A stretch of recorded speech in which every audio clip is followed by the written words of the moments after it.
Damos início hoje ao colóquio com o tema Direito à Verdade e à Memória, com a participação da professora Lúcia Guerra.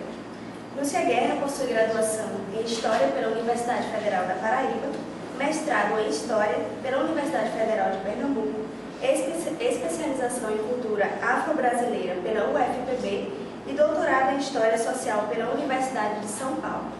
Atualmente, ela é professora associada 4 do Departamento de História e do Programa de Pós-Graduação em Direitos Humanos, Cidadania e Políticas Públicas da Universidade Federal da Paraíba. Coordena o Núcleo de Cidadania e Direitos Humanos e o curso de especialização em Educação e Direitos Humanos à distância. Foi pró-reitora de extensão da UFPB, presidente do Fórum de Pró-Reitores de Extensão das Universidades Públicas Brasileiras e coordenou a Rede de Educação em Direitos Humanos, a REDH Brasil. É sócia efetiva do Instituto Histórico e Geográfico Paraibano e integra a Comissão Estadual da Verdade e Preservação da Memória do Estado da Paraíba. Também atua no ensino, pesquisa e extensão na área de História da Paraíba Republicana, além das temáticas de direitos humanos, documentação e memória. Publicou o livro Raízes da Indústria da Seca e organizou 8 livros sobre educação e direitos humanos. No ano passado, coordenou a digitalização do acervo da Fundação Lélio e Lilis Barros, de Roma, por encomenda da Comissão da Anistia do Ministério da Justiça e colaborou com o livro Memória de Repressione, Resistência e Solidarietà em Brasília e em América Latina, lançado em agosto na capital italiana. Professora, hoje toda a discussão sobre o direito à verdade e à memória se pauta na investigação de fatos que aconteceram a partir do golpe militar na década no ano de 64. Mas existem outros momentos na história do Brasil que caberiam também receber a menção na perspectiva desse mesmo direito? Sim, a temática da memória, do direito à memória, está fortalecida principalmente por conta da ditadura, do esquecimento a respeito da ditadura militar no Brasil.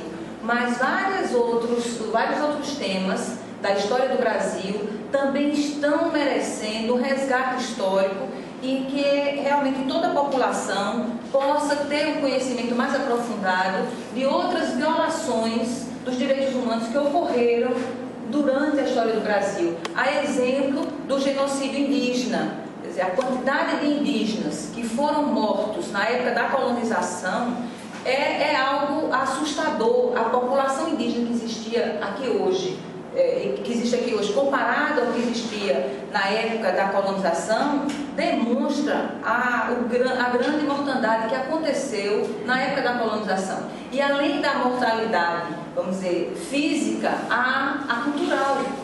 Então é preciso também ter um esforço no sentido da memória dessa contribuição dos indígenas brasileiros.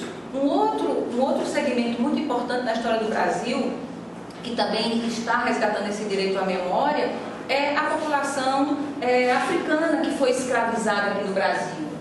Então também não podemos falar de um genocídio, porque o genocídio é quando tem a intenção de matar.